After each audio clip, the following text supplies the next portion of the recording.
Hi everyone! So karon ang akong i-share sa inyo is super dali ra nga pagkaon para sa tuang diet. Kay lagi usahay masumhan jud ta sa sige ug salad ug sa sigig fruit. So this time ang i-share nako is vegetables ni or makita ra sa ninyo sa inyong kusina. Ug nagkailangan lang tag okra, batong, kamuti ug kamatis. So karon kani nga food atong gikaon is super healthy jud ni. Ug dali ra sad kani ninyo buhaton. Laphawi lang na inyong batong ug ang okra ug pabukali lang na inyong kamuti. Kani manggod nga food is grabe siya makabusog. So maura ni akong kaunon sa tibuok adlaw. Ug ang kanang kamuti is mo na akong pangpalit sa kuang rice. Kay kung mag-diet manggod is dili jud sala nga mukaon ta. Kailangan sad ta mukaon sa tagpanalagsa og rice kay ang rice manggod mo inagatag natog energy. Muna kung mag-diet mo, sunid jud ninyong mukaon pero gamay lang kung white rice inyong gamit. Kung black rice or red rice ang inyong kaunon, so kailangan lang og 1 cup ra inyong kaunon. O kailangan sad mga low calories ang inyong kaunon pag mag-diet mo.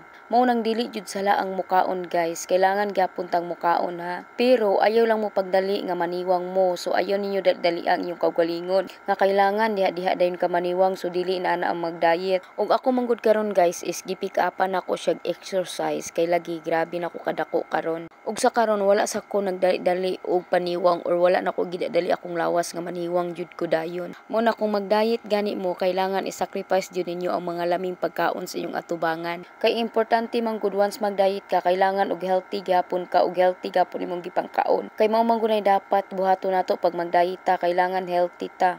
Kay last year nag-diet ko is naniwang jud ko. Pero sige ko not feeling well kay lagi dili ko mukaon nagtubig ra ko. Mo na pagbalik nako karon og diet so kailangan jud ko mukaon. Maunang wala na nako to balik kag buhat ang akong diet last year. Kay grabe dali kay ko magsakit kay lagi dili jud ko mukaon maskin biscuit, maskin rice, maskin man fruit or vegetable so wa jud ko ni kaon. Ang ako is nag-water therapy ko so inaana kalo ang ako ang resistensya before. And in fairness naniwang jud noon ko. Og inaana ko kadako before og inaana nako pag human akong diet last year. So medyo niniwang jud ko or niniwang jud ko ani nga time. Og mao ra na akong i-share sa inyo bye oy.